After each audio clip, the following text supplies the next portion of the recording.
yesterday I found out that I failed the NBME exam, which is basically a standardized test that all medical schools have access to. But the way that it works for my school is at the end of the year, you have a 2-week block where you cram a year of the information that you'd learn, and you take this NBME exam. Because that exam was pretty much the only points in that 2-week block, it says that I have failed this course. So I cannot move on for the second year, which is in August. Did I fail the year flat out? No. So we've had 3 blocks in the beginning of the first year. We had a block that we call ISOM, which is basically 1 month of undergrad. It's like 1 month of pre-med crammed into 4 weeks. Then we had 2 4-week blocks of neuro. I can't even remember. Neuro was 1 block in there, and there was another one. And then the next year, like starting back in January, we had 2 6-week blocks pretty much. Cardio, respiratory, renal, repro, GI, everything. And then we had this 2 weeks of, at the very end, cramming for this exam, which covered everything over the past year. So for the blocks, I passed. I never had to retake an exam. And I don't know if this is normal for schools, but for ours, it was pretty normal that if you fail an exam, like you fail either your midterm, or you fail a final, or you fail an anatomy exam, and then you retake it. But I thankfully got by this year not having to do that. And then this test comes around, and it's supposed to just basically close the end of first year. And I fail it. I don't just fail it. I bomb it. I went through a whole year of learning, passing, having the knowledge base good enough to keep moving forward, while other people are failing. But yet, I am one of the few people, which I think there's only a handful, like 5, that have to completely retake this exam. I had studied for a year. I had been told I knew the information well. But when it came down to it, when it came to this standardized test, when it came to putting all of the knowledge together, I was less than proficient. And to make matters worse, so we took this test 2 weeks ago, about. I checked my grade online, and it said I had like a 55%. And all you needed to be was within 2 standard deviations of the mean. So basically, all I needed was a 43% to pass. So when I saw the 53, I was like, okay, not a problem. I passed. Packed my bags 2 days later and went on my trip to Peru. And I just got back yesterday, 2 days ago. So this whole time, I'm checked out. I passed my exams. I am done for the year. I have this summer. I come back, I'm checking my emails, and the dean says, he sends me an email, he's like, obviously, as you know, you have failed this course, and so we're going to need to schedule a retake. I thought they input some error, and they got it wrong, because I saw the 53%. So I email him, we go back and forth, he tells me that grade was actually it's complicated. Needless to say, I have to retake it. My knowledge base is actually way below everybody else. So during the year, I had been checking the boxes. I had been doing, by the school standards, everything that I need to do to keep moving forward. And do not get me wrong, I was working my butt off. I worked a lot. And everybody did. Everybody worked. The funny thing is, the more that I get older, the more I realize how much comparing is ridiculous. You can study something so intensely for a week while you ask your friends about knowledge that they know, and it's way more than you. But it's way more than you because they've been studying something else for a week. Everybody is on literally a different page, and such a waste of time because we're all writing our own book here, and you don't want to skip pages just so you can be on the same page as somebody else. Those pages you're skipping, you need. And I need them. I need every single process that goes into this, because that's where the learning is.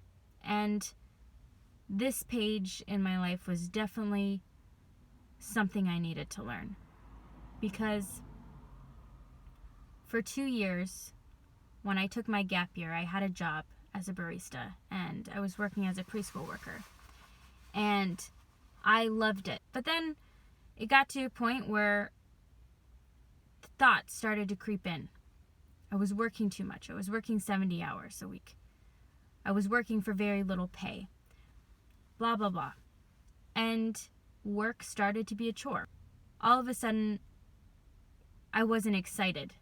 That new job feeling, that can't wait to be there, that putting little extra things in the day, like asking somebody how they are when they look upset instead of avoiding it, or giving somebody a free drink because you can just tell by the way that they look that they need it, or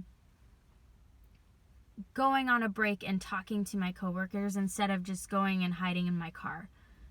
Those little things that made me a human being started to go away, because in its place was those thoughts, I'm better than this job. My manager is treating me like crap when I don't even need to be here to begin with. Those things took over, and I left.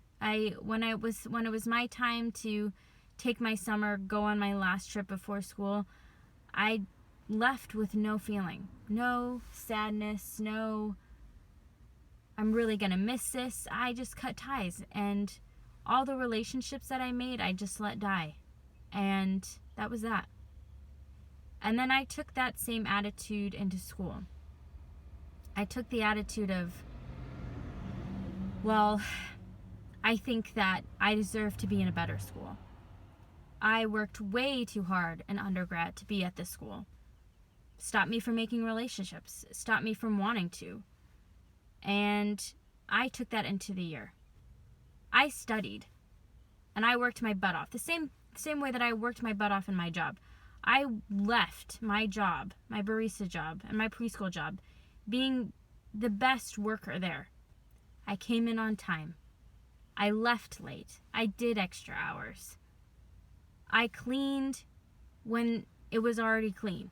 But those things during the day that make you a human, that's what I'm talking about. I lost what it means to be excited to learn. That aspect of myself of where it wasn't, I have to learn this. It's, I get to learn this. I get to get up every day and be one step closer to my dream. I get to live in a country that allows me to do that. And I did do everything, but I did it to the bare minimum. Even though I was working every hour, it was still my coasting. And that's the point. Everybody has their level of coasting. That is the biggest thing that I would say you need to get out of your first year or anything that you're doing. What is your level? And for me, it's taking moments out of every day to realize that you get to do what you're doing. And it may not be technically the most fun, but you find things that make it that way. When it's learning something that I don't want to learn, it's going back to that. Look at where you are. Look at how you've got here. Look what you get to one day do. You get to increase your knowledge. You get to be even smarter than you were this morning. and you have all the resources to do so. It's that. And I noticed when I did that in undergrad, I got to see people so much more. I wasn't stuck on, I have a checklist and I have to get this done and this done and this done and this done, and then I can live. No, it's, you have to live now, because you don't get tomorrow, and you don't even get 30 minutes from now. You have no idea. You take every moment like it's a gift, and you move forward. And in that, you begin to see things open up. You begin to see that maybe I do have time to go on that run, because I'm caring about my body and I'm recognizing what's important now. Maybe I do have time to go spend with a friend who's hurting, who needs me. Maybe I do have time to go walk and sit in the park. When you start to see how much you have, it opens things up. This test was exactly what I needed. Even though I couldn't fathom how I could ever fail something so bad, be at the bottom of my class, when a year I've been told that I haven't been. This is what I needed to realize, that even though I was doing so much, I was doing so much in the wrong way. And not even just how I was studying, but everything. You take what you have, you take every moment and live it like you get to live this moment. You get to be here. You get to be doing this. It's not, you have to be. And it changes everything. And it will change your relationships, and it will change your work, your life. I lost sight of it for a couple of years, but thankfully, this failure is exactly what I needed. And I hope, even though this has been a jumbled mess, that it will help one of you do the same.